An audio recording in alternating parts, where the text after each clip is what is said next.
পুজো আসন্ন, ব্যাংকিংয়ের চাপ এবং শারদীয়ার বিশেষ পর্বগুলোও শুটিংয়ের প্রস্তুতি নিতে ব্যস্ত টলিপাড়া। তবে শহর জুড়ে নবান্ন অভিযান এবং আরজিকর কাণ্ডের পরিপ্রেক্ষিতে তৈরি উত্তেজনা কি টলিপাড়ার কাজকর্মে কোনো প্রভাব ফেলেছে? 9 আগস্টের পর থেকে কলকাতার পরিবেশ বদলে গেছে।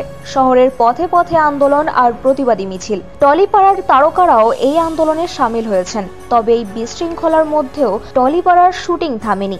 মাসে মাত্র একদিন ছুটি পান টলিপাড়ার কর্মীরা, তাই ধারাবাহিকের নিয়মিত সম্প্রচারের জন্য প্রতিদিন শুটিং চালু রাখতে হয়। টালিগঞ্জে ছাত্র সমাবেশের কোনো প্রভাব না পড়ায় শুটিংয়ের কাজ চলছে স্বাভাবিকভাবেই। প্রযোজক অর্ক গঙ্গোপাধ্যায়ের মতে টলিপাড়ার কাজ বন্ধের কোনো সম্ভাবনা নেই। তিনি জানান, অভিনেতা অভিনেত্রীরা যেমন প্রতিদিন শুটিংয়ে আসেন, তেমনই এদিনেও এসেছেন এবং শুটিং করছেন।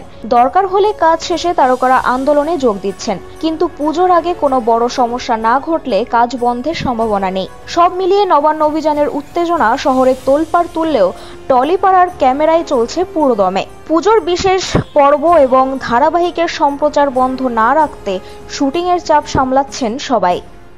বিনোদন জগতের সব খবরাখবর সবার আগে পেতে সাবস্ক্রাইব করুন বিনোদন চিত্র ইউটিউব চ্যানেল আর পাশে থাকা বেল বাটনটি ক্লিক করতে ভুলবেন না।